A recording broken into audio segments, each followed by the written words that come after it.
bisnis berdasarkan pangsa pasar relatif dan pertumbuhan pasar. Ini sangat relevan dengan kita yang di dunia pemasaran, ya. Nah, oke, matriks BCG itu seperti ini, Bapak jelaskan.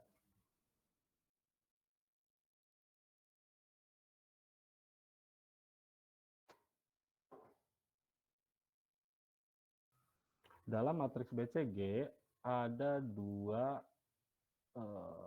dimensi yang menjadi pertimbangan posisi perusahaan yang sumbu X atau yang mendatar.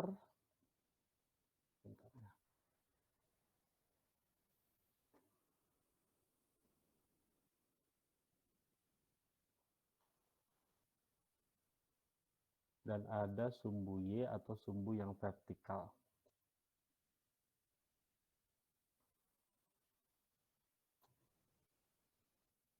Nah, itu kalau sumbu yang mendatar ya sebetulnya ini bisa dibolak-balik sama aja sih. Misalkan yang sumbu yang mendatar itu kita untuk menggambarkan faktor pertumbuhan pasar. Pertumbuhan pasar. Nah, ini adalah sumbu X, jadi yang mendatar itu bicara tentang pertumbuhan pasar, sedangkan sumbu Y yang ke atas, ya, ini adalah bicara tentang pangsa pasar. Pangsa pasar relatif.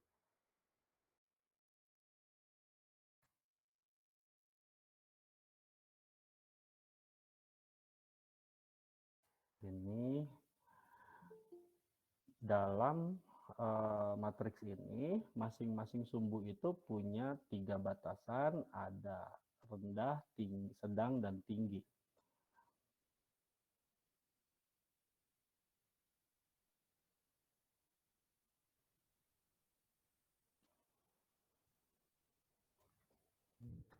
Rendah.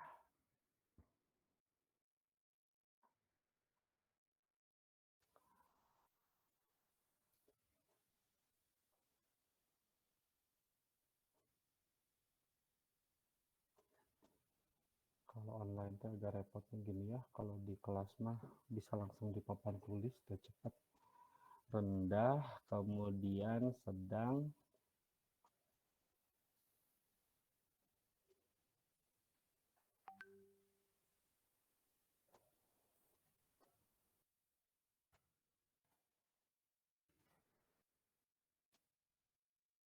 lalu ada yang tinggi.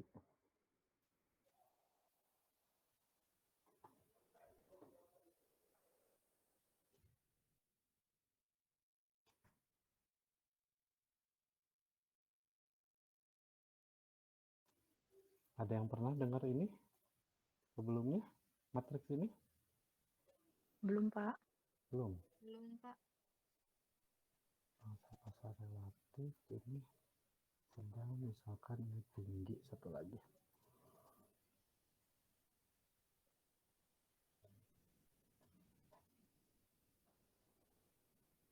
Nah, jadi berdasarkan kedua dimensi tadi, posisi perusahaan itu dibagi menjadi 4 kuadran atau 4 wilayah.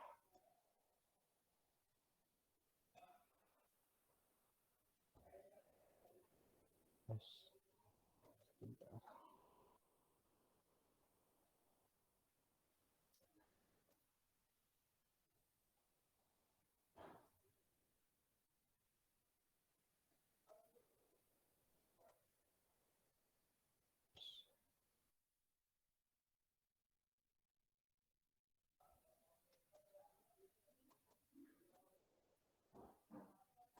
Nah, gitu ya. Jadi ada 4 wilayah,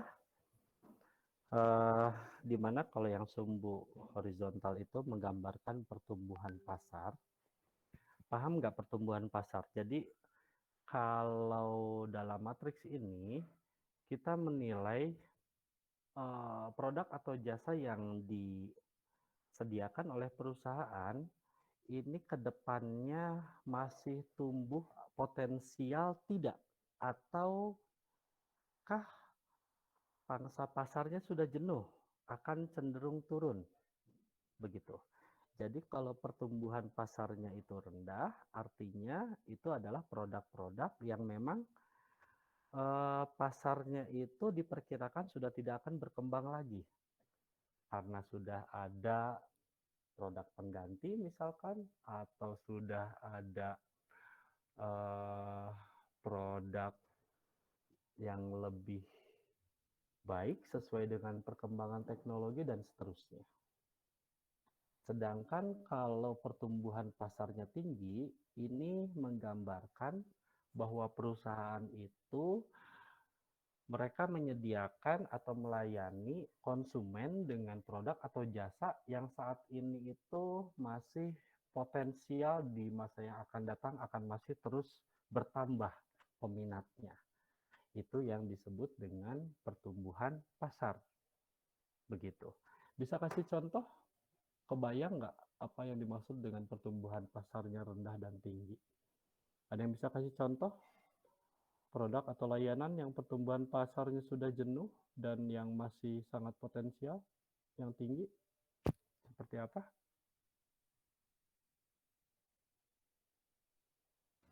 Saya Pak, Mangga, Fahri.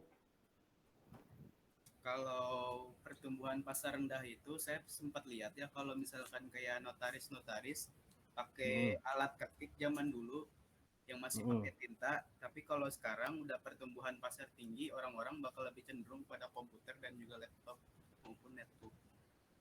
Oke, seperti itu. Ya, kalau saya adalah perusahaan yang memproduksi dan menjual mesin ketik manual misalkan, ya, ya, ya itu sih pasarnya sudah mulai ditinggalkan. Kalau dalam siklus hidup produk itu pasarnya itu sudah decline, menurun ya, yang kayak gitu ya.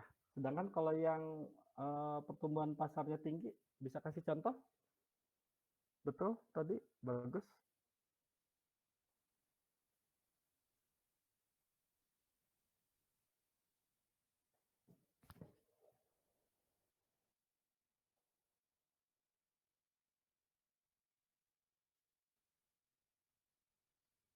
Minuman boba masih banyak ya. Atau misalkan ini tren kita mengacu kepada budaya Korea, masih terus tumbuh nggak kira-kira nih? Kan lumayan ya, udah berapa tahun bisa bertahan ya. Tadinya Bapak kira itu cuma fad. Ingat nggak ada yang namanya fad, ada yang namanya tren, ada yang namanya mega trend. Ayo di pemasaran satu, masih ingat nggak? Kalau fad itu sesuatu yang digemari, tapi dampaknya tidak terlalu luas, tapi sebentar. Ya, sebentar udah gitu ditinggalkan. Apa ya contohnya ya yang kayak gitu teh? Es kepal Milo, Pak. Nah, es kepal Milo dulu ya pas lagi ininya banyak. Lalu ada yang tren. Kalau tren itu dia berdampak kepada cukup luas dan berlangsung ya relatif lebih lama lah, lebih lama ya. Dan dampaknya itu cukup luas. Kalau yang namanya mega trend itu ketika dampaknya itu sangat masif kemana-mana dan trennya itu makin meningkat. Nah itu yang disebut mega trend. Kalau mega trend ini ya pemanfaatan teknologi informasi dan komunikasi di segala bidang saat ini ya, pasarnya terus tumbuh ya. Kalau sekarang misalkan kedai-kedai kopi, kedai-kedai kopi, kalian memperhatikan nggak beberapa tahun belakangan ini sedang menjamur di mana-mana ya kedai-kedai kopi ya. Iya, Nah, Pak. itu. Kalau yang trennya masih tinggi banget mah perusahaan kayak Google tuh ya, pertumbuhan pasarnya itu masih sangat-sangat potensial. Jadi paham ya yang dimaksud dengan itu. Yang kedua, dimensi yang vertikal itu bicara tentang pangsa pasar relatif yang dimiliki perusahaan dibandingkan yang lain. Jadi kalau misalkan saya berada di tinggi, artinya saya cukup mendominasi penjualan di wilayah penjualan saya. Kalau saya jualan di daerah Bandung, maka produk saya itu memiliki porsi yang cukup besar dari keseluruhan konsumen yang ada di Bandung. Sedangkan kalau yang rendah, nah ini berarti kita hanya melayani pangsa pasar yang relatif sedikit dibandingkan dengan perusahaan yang lain. Paham ya kalau itu ya? Pangsa pasar ya? Paham? Paham, Pak. Ya, jadi pasar yang dilayani oleh perusahaan ya. Kalau tinggi artinya kita banyak ya menguasai pasar, kalau rendah artinya kita tidak terlalu baik. Nah, berdasarkan ini ada 4 posisi perusahaan menurut matriks ini. Yang pertama, kalau pertumbuhan pasar dan pangsa pasar relatifnya tinggi dengan tinggi, ini yang paling diinginkan oleh perusahaan. Dalam matriks ini disebut dengan posisi star. Apa ini teh yang belum di-mute lagi? Oh, Dewi kayaknya. Oke, makasih Dewi, Neng. Lupa kali ya tadi ya. Posisi star, apa star teh? Bintang. Bintang. Ini posisi bintang. Dia berada di pasar yang masih sangat potensial, terus tumbuh permintaannya, dan dia menguasai pasar secara menguasai pasar yang cukup besar, ya. Ini disebut posisi star untuk strateginya nanti. Ini star atau bintang. Berikutnya kita ujung ke ujung dulu. Yang paling jelek itu, yang paling tidak diinginkan itu kita berada di pertumbuhan pasarnya rendah dan kita punya pangsa pasar yang kecil. Maka dalam matriks ini dia disebut posisi dogs. Guguk ya. Posisi anjing. Di mana dia berada dalam posisi yang tidak baik. Lalu kalau sebuah perusahaan dia berada di pasar yang potensial, tapi dia hanya memiliki pangsa pasar yang kecil, menurut matriks ini namanya harus dia berkaca. Ini disebutnya dengan question mark.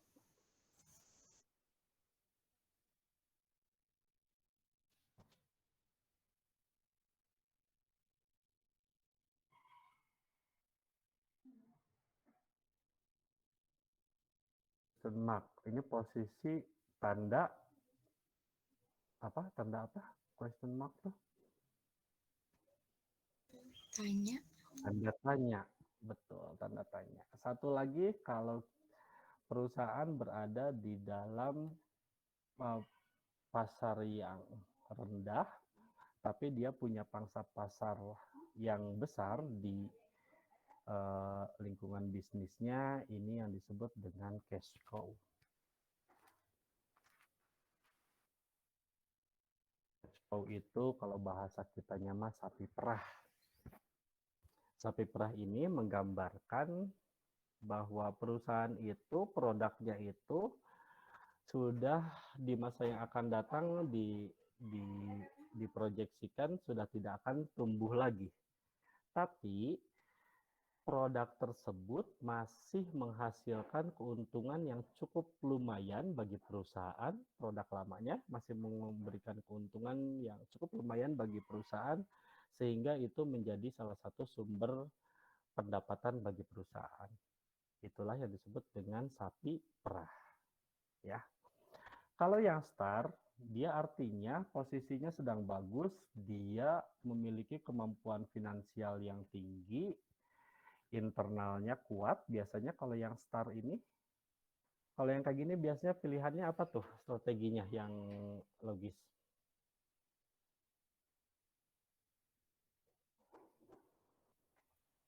Kalau kita perusahaan kuat,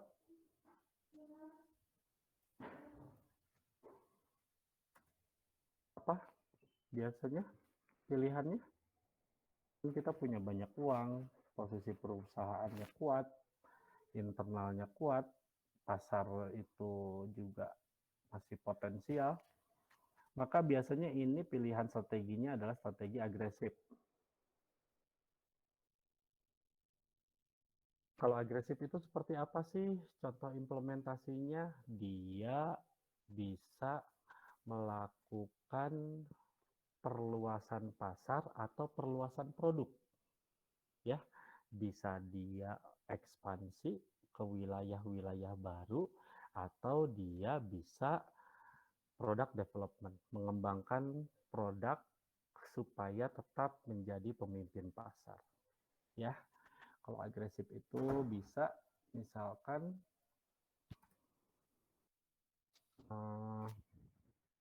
tadi kalau masuk ke wilayah orang teh strateginya bukan empati, naon tadi teh Bapak? Hah? Ekspansi. Ekspansi, astagfirullah. Ekspansi, lain empati.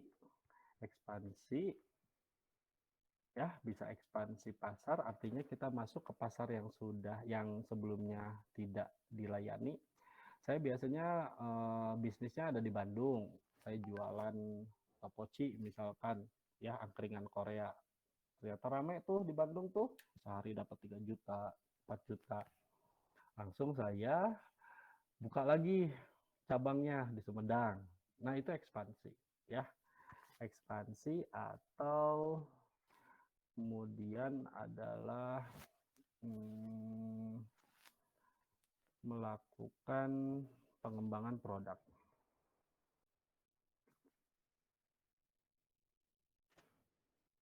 Kalau yang dogs, ini biasanya strateginya itu defensif.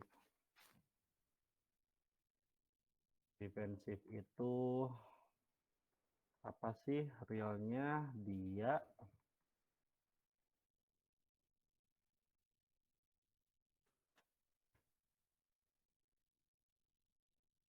Dia itu melakukan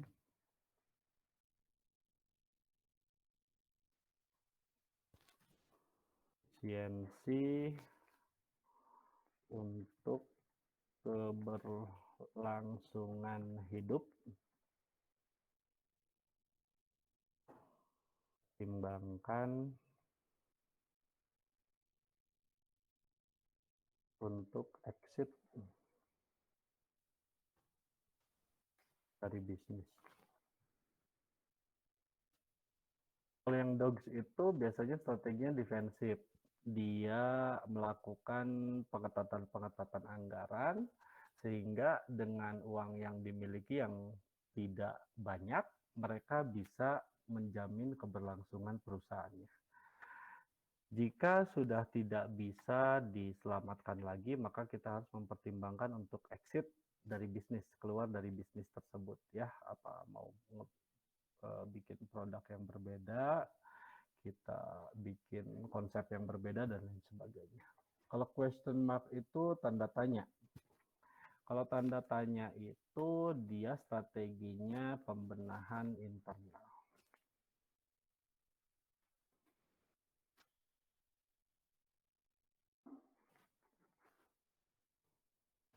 Ini strateginya pembenahan internal.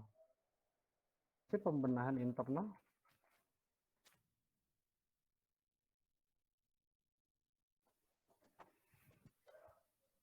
karena perusahaan dianggap tidak bisa menangkap peluang yang begitu banyak di luar. Perusahaan berada pada pasar yang sangat potensial, tapi perusahaan hanya memiliki sedikit pangsa pasar. Sehingga ini menjadi pertanyaan, apa yang salah dengan perusahaan? Biasanya ini perbaikan internal dulu. Lalu yang kalau cash cow itu biasanya strateginya itu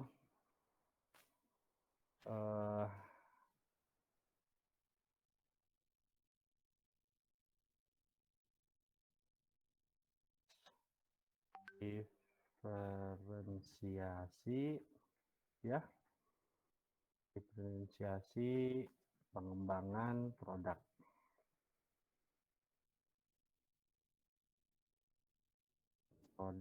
Dan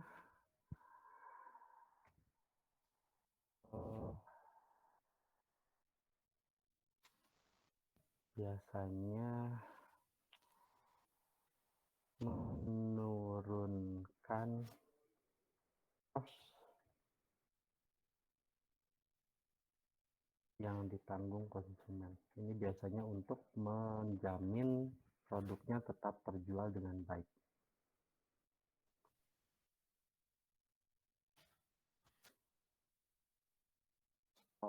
Nah, kalau yang cash cow ini contohnya Gillette. Produk Gillette itu kan dari masa ke masa itu kan terus berkembang ya, produk Gillette itu. Sampai yang udah pakai mesin, sekarang ada yang mata cukurnya ya macam-macam lah variannya. Tapi ada satu varian Gillette yang harganya murah, warnanya biru kalau nggak salah, yang itu sudah ada dari dulu sampai sekarang pun itu masih ada. Dan itu walaupun produknya jadul, ternyata masih memiliki peminat.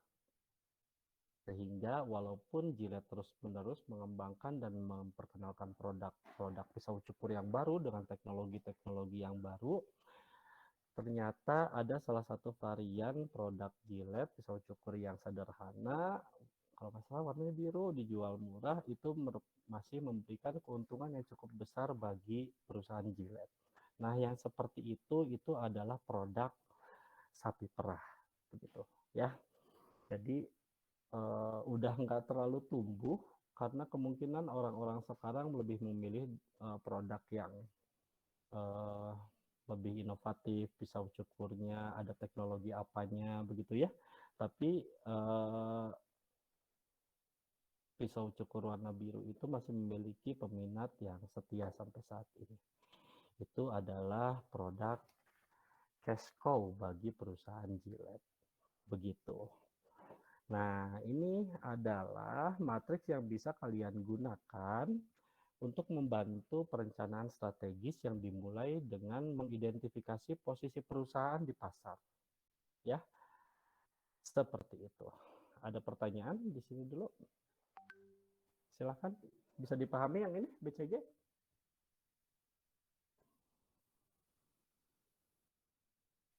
Bisa, Pak. Kalau SWOT juga analisis SWOT ya. Kalau yang kalian lakukan analisis SWOT yang kalian tahu itu kualitatif ya. Kualitatif itu kan kata-kata ya. Nah, itu sebetulnya ada teknik lanjutannya. Kalau kalian mau kuantitatifkan, namanya QSPM lanjutannya itu. Quantitative Strategic Planning Matrix itu lanjutan dari SWOT. Kalau kalian minat ke manajemen strategis, ini tuh sebetulnya SWOT itu kan tadinya masih kualitatif. Nah, itu bisa dilanjutkan menjadi kuantitatif namanya QSPM. Atau quantitative strategic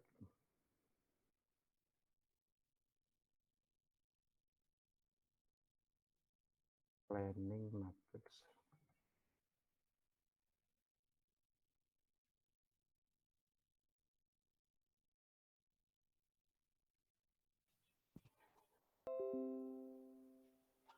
Sebentar ya, ada telepon nih.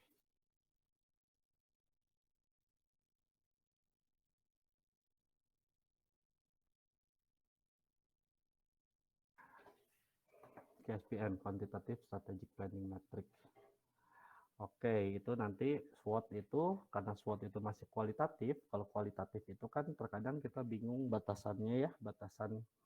Kalau kuantitatif itu kan jelas ya, batasannya ada angka-angkanya. Kalau kalian tertarik, kalian bisa baca-baca namanya QSPM. Satu lagi tambahan untuk alat tools untuk membantu perencanaan strategis ada yang namanya matriks General Electric. Ini kalau dikaitkan dengan posisi kita di pemasaran ya. Nanti kalian baca-baca, googling lah. Kita lanjutkan.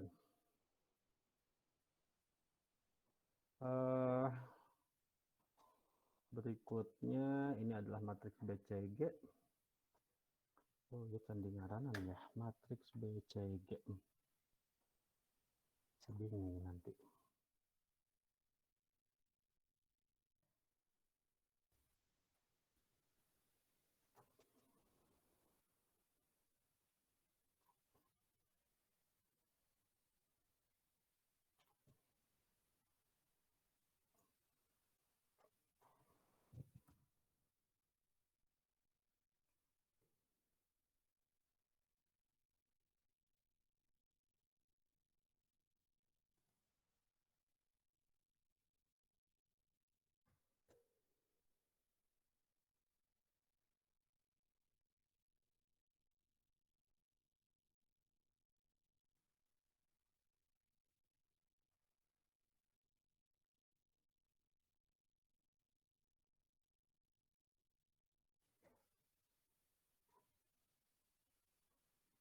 Sun Consulting Group. Oke, itu kemudian dengan masing-masing strateginya.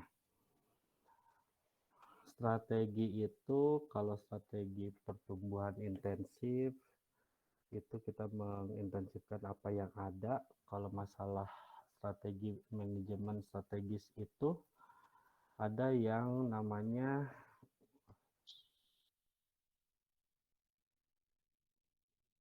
dalam bisnis ada seorang ahli manajemen klasik yang memperkenalkan ada salah satu strategi generik yang mudah diaplikasikan oleh siapapun.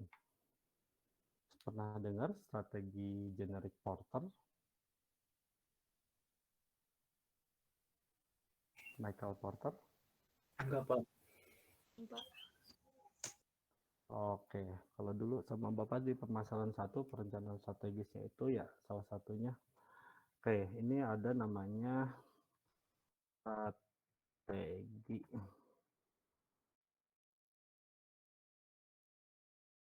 Strategi generik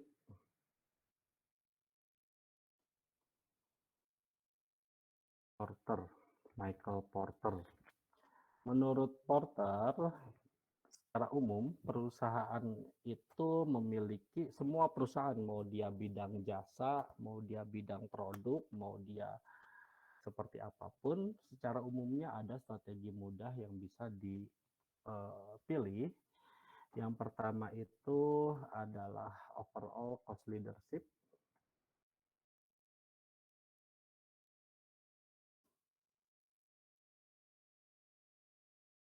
Yang kedua itu adalah diferensiasi.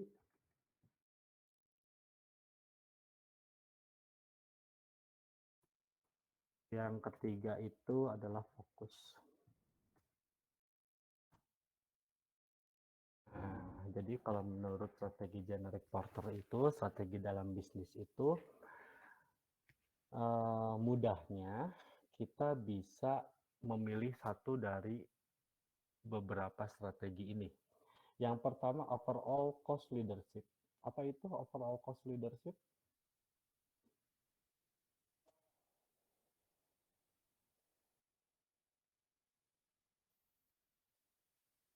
Keunggulan biaya keseluruhan, betul. Keunggulan biaya keseluruhan. Kenapa disebut biaya keseluruhan?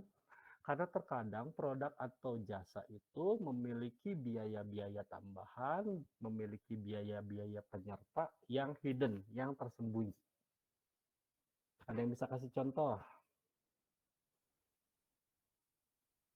Contohnya apa sih? Kalau kita bicara overall cost.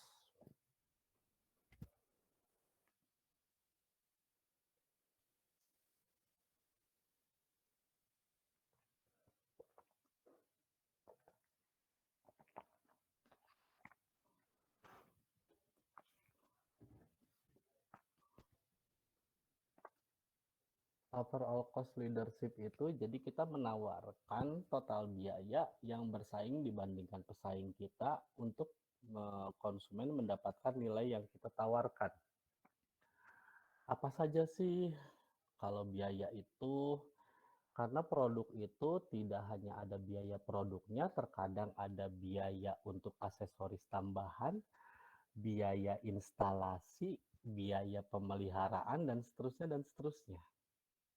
Contohnya, saya mau beli mesin fotokopi. Pilihannya ada produk yang terkenal dari Jepang, ada produk yang kurang saya kenal dari Cina.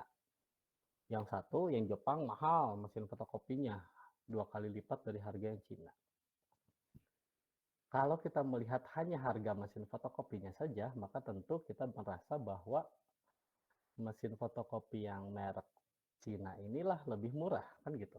Tapi ternyata ketika saya sudah mengalaminya, mesin fotokopi yang Cina itu sering harus dibersihkan karena sering error, misalkan, lalu spare part-nya itu ternyata agak langka, saya harus beli spare part-nya itu ke dia lagi.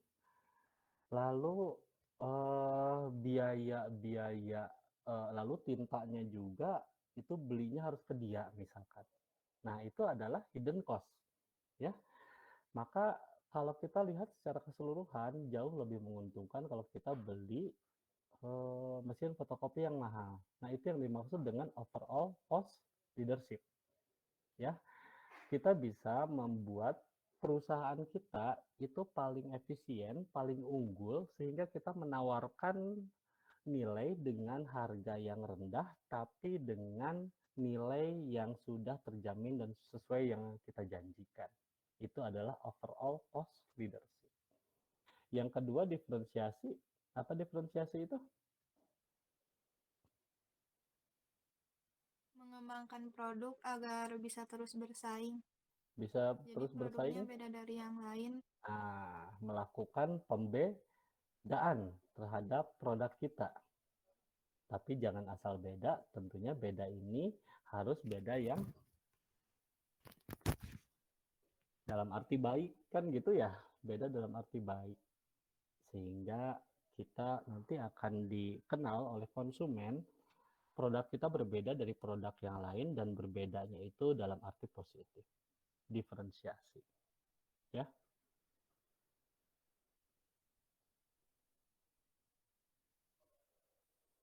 Kalau McD sama Burger King apa bedanya? Yang terasa oleh kalian? Kan sama-sama aja menunya ya, kira-kira begitulah kurang lebih. Yang khas menurut kalian pembedanya itu apa? Namanya. Namanya. Aduh, pinter pisan Bayu, luar biasa Bayu, ente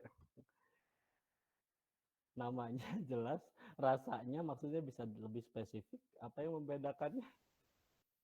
Ukuran. Varian, Pak. Varian. Varian gimana? Ukuran. Coba yang ukuran tadi siapa?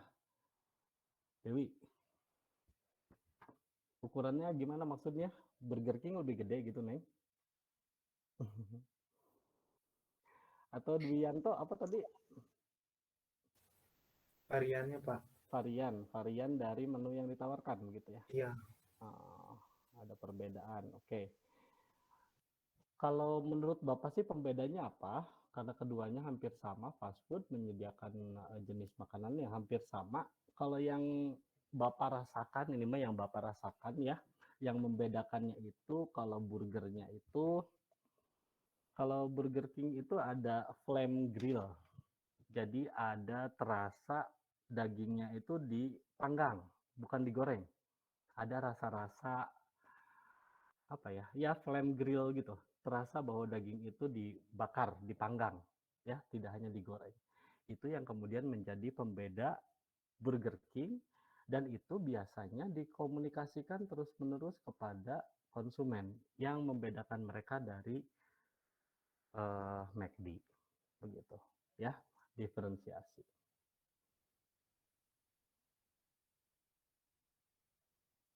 Bedanya manajemen UIN dengan manajemen UNPAD apa sih?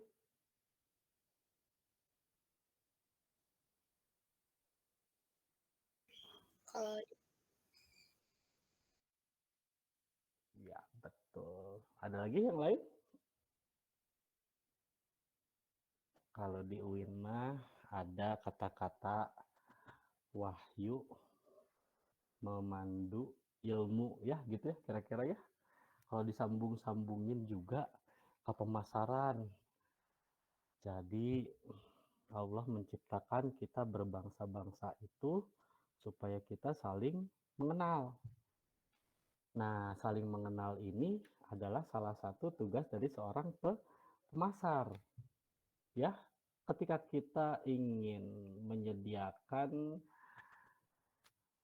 nilai yang baik, kita harus mengenal dulu konsumen kita. Dari mulai kebiasaannya, ya, preferensinya, sikapnya terhadap sesuatu dan seterusnya. Nanti kita akan lebih belajar lagi tentang itu di perilaku konsumen kalau kalian ngambil konsentrasi pemasaran. Sampai sini, oke, lanjut lagi. Berikutnya, perencanaan strategis itu penting karena lingkungan bisnis terus berubah. gitu ya. Apa aja sih yang berubah lingkungan bisnis yang mempengaruhi praktek-praktek bisnis, praktek-praktek marketing? Kita identifikasi hal-hal yang paling kuat aja lah, misalkan apa aja yang berubah? Teknologi. Jelas, bagus. Teknologi terus berubah. Keinginan konsumen. Keinginan, oke. Budaya.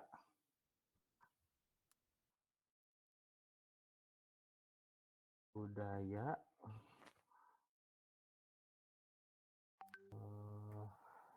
kesukaan, budaya, atau kita sebut saja perilaku konsumen ya. Perilaku konsumen terus berubah.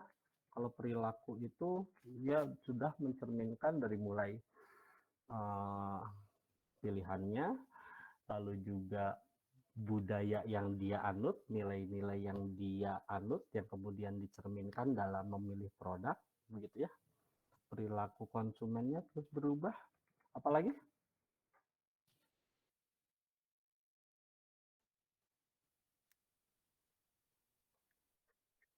Sumber daya. Ini bicara sumber daya konsumen atau sumber daya perusahaan nih? Oh, bahan baku. Ya, lingkungan dari sumber daya perusahaan itu terus berubah. Regulasi ya, atau aturan terus berubah. Apalagi? Tingkat pendapatan konsumen, Pak.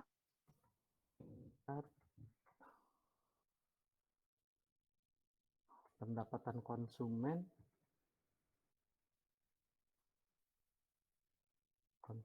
terus berubah. Oke, bisa.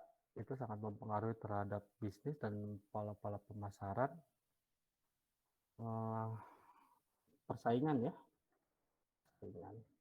Sekarang persaingan makin tinggi. Teknologinya berubah, konsumen kemudian mengikuti kemajuan teknologi itu. Kalau dulu zaman Bapak masih ada yang namanya bikin surat waktu kecil, sekarang udah nggak ada gitu ya. Bikin surat itu pakai chat, pakai email dan lain sebagainya. Kemudian perilaku konsumen ini banyak macamnya, dari mulai nilai yang dianut ya, nanti kalian akan belajar ya. Ada yang dia lebih cenderung hedon, ada yang lebih cenderung kepada nilai-nilai luhur. Itu kemudian diwujudkan dengan bagaimana dia memandang perilaku membeli. Ada sebagian orang yang memandang bahwa beli barang sebanyak-banyaknya asal dia punya uang ya nggak masalah. Tapi bagi sebagian orang kita beli barang itu seperlunya aja, tidak perlu konsumtif. Karena kalau terlalu banyak pun tidak ada manfaatnya kan gitu ya. Nah itu nanti nilai-nilai yang dianut. Lah perilaku konsumennya dari mulai sikap. Nah nanti Bapak bicara sikap. Ini contohnya ini nih. Misalkan sikap. Ini Bapak tampilkan salah satu kasus yang pernah terjadi di negara kita akibat pengelolaan komunikasi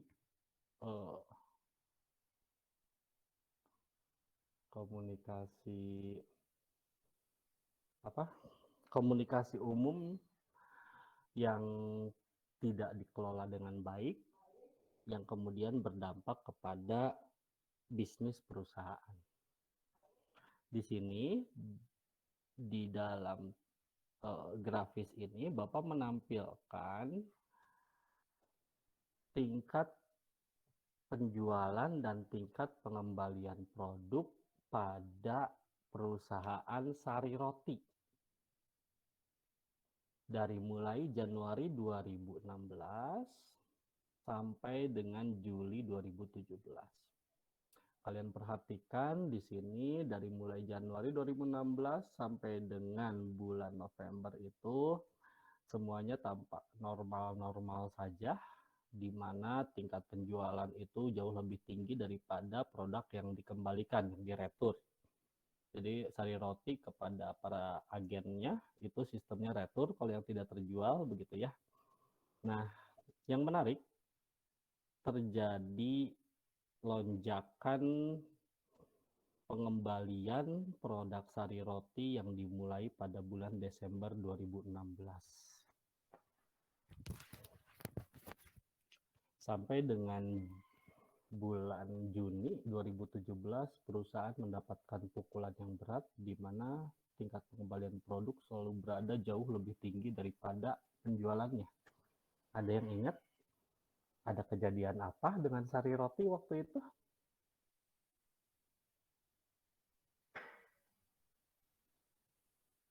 Ini terkait dengan sikap konsumen. Diboikot, Pak. Diboikot. Diva, coba jelasin diboikot kumaha tah? Kumaha cerita nak? Waktu 212 ya, Pak, kalau nggak salah. Apalagi sih.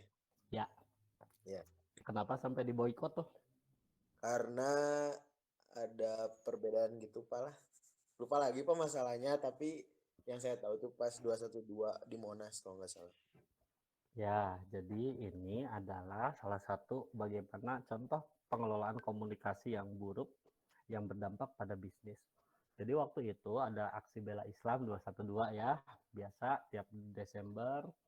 Nah, ada seorang dermawan yang memborong semua produk sari roti yang ada di seputaran Monas, kan gitu ya. Terus dia bagi-bagikan, bilang ke simangnya pokoknya itu kasihkan ke peserta aksi bela Islam ini gratis dari saya, begitu. Nah, kemudian karena itu cukup banyak produknya yang dibagikannya secara gratis itu, kemudian muncullah seolah-olah ada yang mengapresiasi bahwa sari roti turut mendukung aksi 212 itu, gitu ya. Jadi begitu, tapi ini kemudian direspon dengan kurang bijak oleh sari roti yang kemudian mereka membuat press release, membuat pernyataan di media bahwa mereka tidak ikut dalam hal politik dan mereka tidak secara spesifik mendukung aksi 212 tersebut. Nah, setelah itu muncul, beberapa umat Islam, sebagian golongan umat Islam melihat hal tersebut sebagai salah satu langkah yang tidak tepat yang bisa dipersepsikan ini berseberangan dengan aksi bela Islam. Sehingga kemudian lahirlah boikot terhadap produk sari roti itu yang berdampak sampai 6 bulan ke depan terhadap produk sari roti. Nah, itu adalah manifestasi sikap dari konsumen akibat apa yang dilakukan oleh perusahaan yang diwujudkan dalam aksi boikot, gitu ya. Karena isunya cukup sensitif. Nanti kalian belajar kalau dalam hal sikap itu sikap dibentuk oleh kepercayaan. Ada beberapa kepercayaan yang bisa diganti-ganti, ada kepercayaan yang sifatnya mutlak, seperti kita yakin agama Islam adalah agama yang benar, itu mutlak ya, nggak mungkin kita ganti-ganti lagi kan, itu enggak. Nah, hal yang seperti itu sensitif, dan itu kurang dikelola dengan baik oleh sari roti isunya sampai kemudian terjadilah aksi boikot tersebut.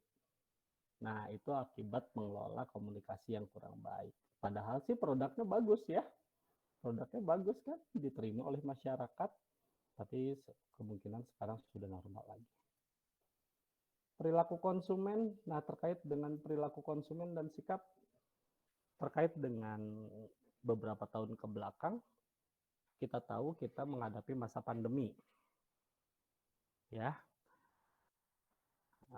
akibat pandemi yang sudah terjadi 3 tahun terakhir, para ahli marketing melihat ada 4 pergeseran besar dari perilaku konsumen akibat adanya pandemi ini. Ini 4 mega shift dalam consumer behavior, 4 pergeseran besar perilaku konsumen akibat pandemi.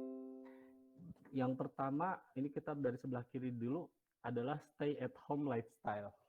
Stay at home lifestyle itu adalah gaya hidup yang tinggal di rumah, melakukan aktivitas belajarnya, kerjanya dari rumah. Karena adanya kebijakan social distancing.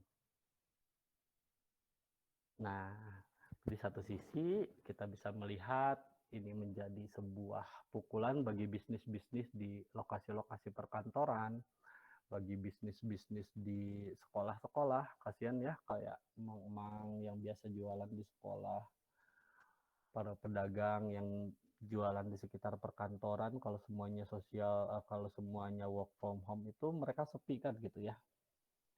Tapi ini juga membuka peluang bagi adanya kebutuhan akan produk-produk yang lain. Apa sih kalau di rumah dengan adanya pandemi itu ada potensi untuk produk-produk apa? Terpikirkan nggak oleh kalian? Akibat gaya hidup stay at home.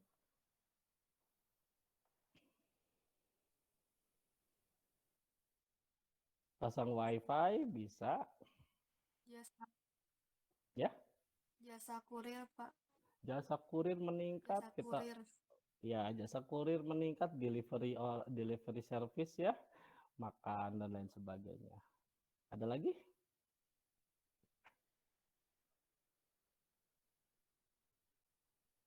Ada ternyata ya. Ternyata stay at home lifestyle ini mendorong pertumbuhan penjualan produk-produk apa sih? Kalau misalkan saya suka berkebun. Kalau saya sih gara-gara pandemi saya jadi suka nyeduh kopi sendiri di rumah ya. Saya jadi punya gilingan kopinya. Saya punya beberapa tools untuk bikin kopi, dari mulai bikin V60, bikin espresso, bikin pakai aeropress. Itu karena pandemi. Jadi apa ya? Itu barang-barang apa ya? Kalau misalkan saya suka berkebun, jadi beli alat-alat kebun. Nah, entah itu kategorinya naon ya? Produk apa itu?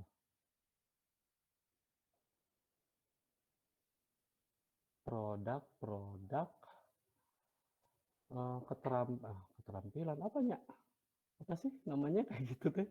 Hilap namanya minat.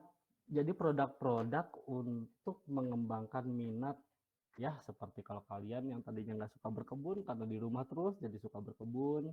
Kalau yang tadinya nggak suka ngejahit, tapi karena sekarang banyak waktu di rumah terus suka ngejahit, nah itu juga ternyata ada dampaknya terhadap produk-produk seperti itu ya. Yang ke atas kemudian ini adalah ada perubahan di dalam masyarakat, mereka lebih empati. Para ahli mengatakan empathic society, di mana masyarakat merasakan perasaan sama mendapat musibah, banyak kematian di mana-mana, sehingga muncullah perasaan senasib yang kemudian diwujudkan dalam bentuk-bentuk yang empati, bentuk-bentuk yang menunjukkan kepedulian sosial yang menjadi lebih tinggi ya.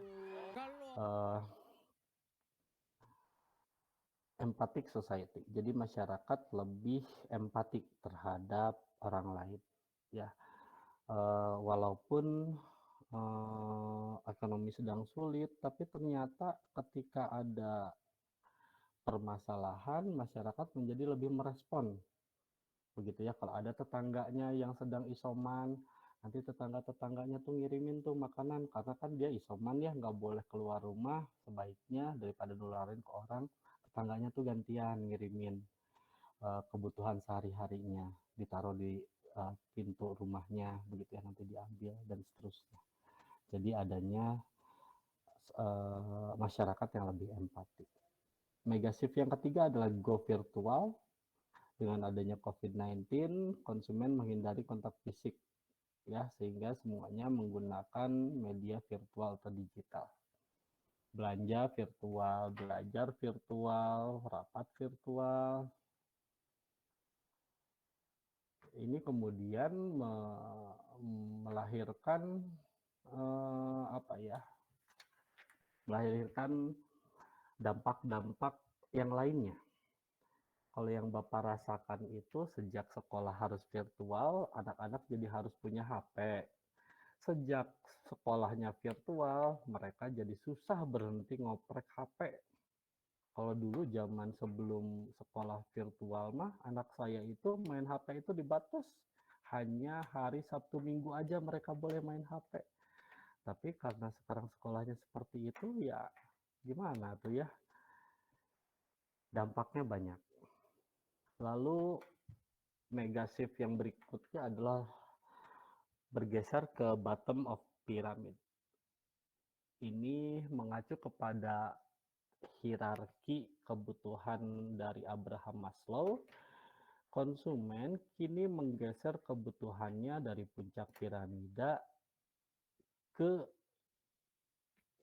kebutuhan yang lebih mendasar atau bottom of pyramid. Bottom of pyramid itu adalah kebutuhan yang paling dasar dari piramida hierarki kebutuhan si Abraham Maslow. Apa yang paling dasar? Sehat dan selamat. Yang paling dasar tuh Sandang, kebutuhan fisiologis ya. sandang pangan. Ya. Lupa. Abraham Maslow.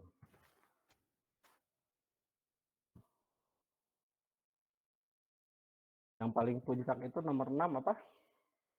Nomor 6. Nomor 5. Self-actualization.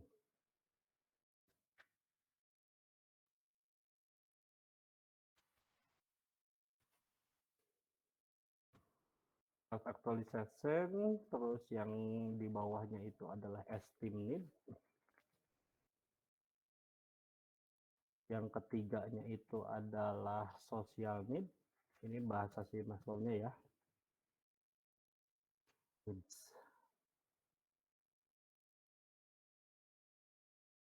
Dua itu adalah kebutuhan akan rasa aman, security needs. Yang paling mendasar, yang paling bawah adalah physiological needs.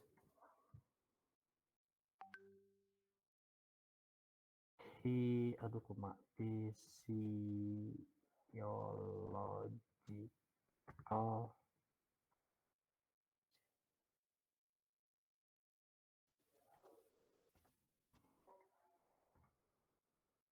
kebutuhan fisiologis atau kebutuhan akan fisik, makan, minum, ya, pakaian, rumah.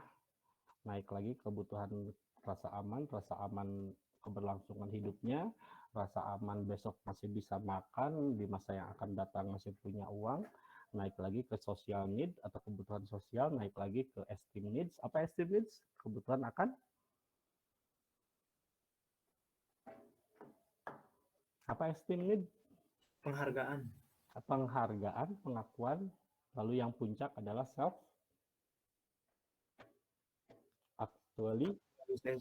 aktualisasi dia. Jadi kalau menurut teori ini, masyarakat itu bergeser. Kalau yang tadinya dia punya banyak dana dialokasikan untuk beli baju, mengaktualisasikan dirinya untuk mendapatkan penghargaan, bajunya selalu ikut mode ya, lalu sepatu ya fashion gitu, atau gemar nongkrong supaya eksis begitu ya. Tapi dengan adanya pandemi ini, masyarakat cenderung lebih hati-hati dalam membelanjakan uangnya.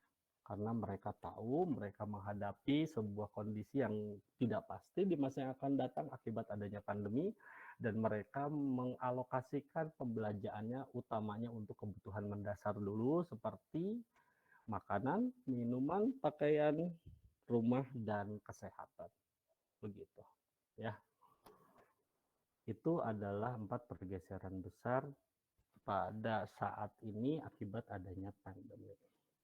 Oke, Bapak rasa cukup dululah untuk yang Bapak sampaikan. Ada pertanyaan? Silakan.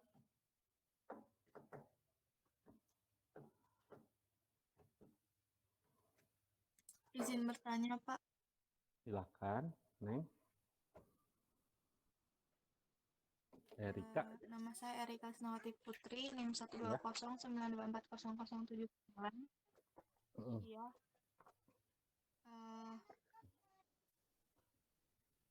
Apa Neng pertanyaannya?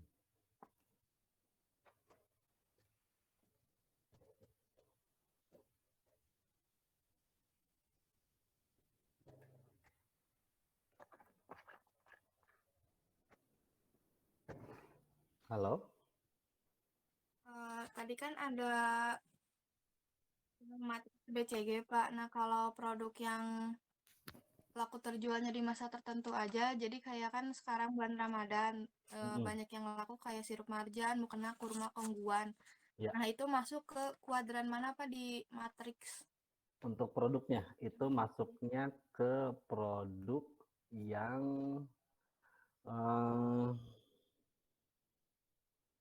potensial. Potensial. Itu masih pertumbuhan pasarnya tinggi, Neng. Pertumbuhan pasarnya tinggi, tapi dia tergantung pangsa pasarnya apakah tinggi, maka dia jadi stars. Kalau misalkan pangsa pasarnya rendah, dia menjadi question mark. Gitu nih.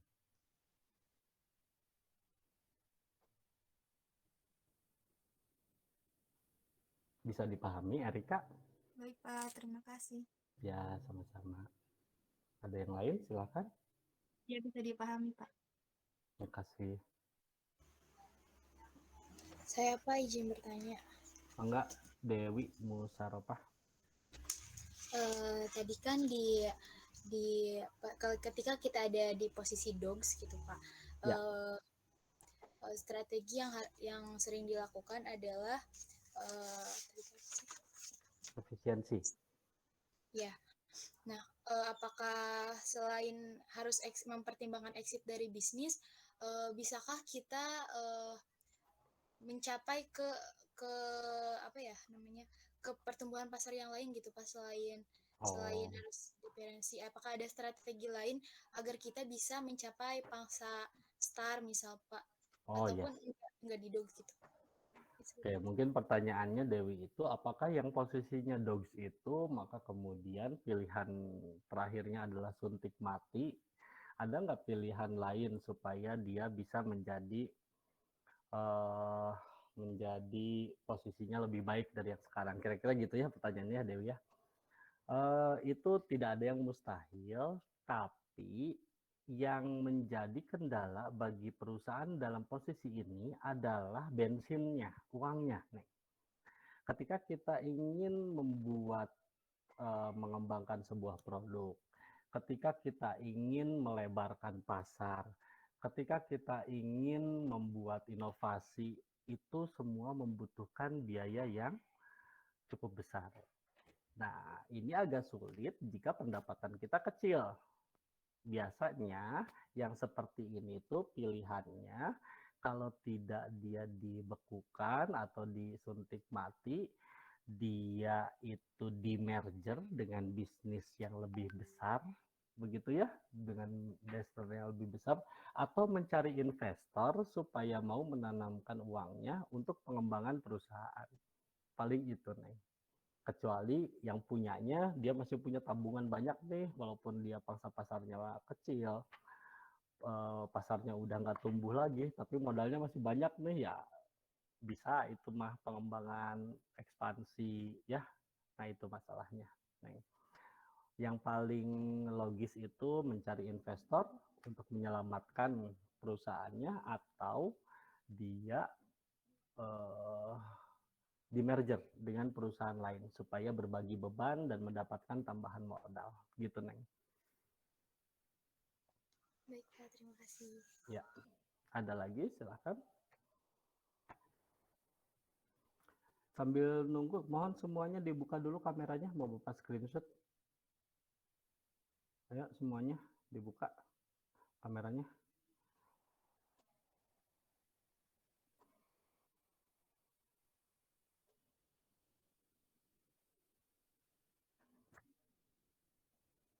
Oke, mau Bapak screenshot ya. Dalam hitungan 3, 1, 2, 3. Sebentar, Bapak save dulu.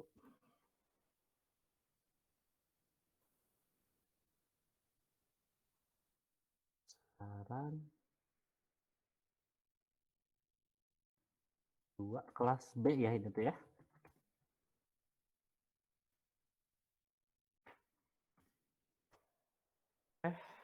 Itu saja mungkin yang ingin Bapak sampaikan. Bapak rasa waktunya sudah sebentar lagi, cukup lah ya. Minggu depan kita ketemu lagi, kelompok 1 langsung siap untuk presentasi ya. Kelompok 1 tuh siapa aja gini tadi teh.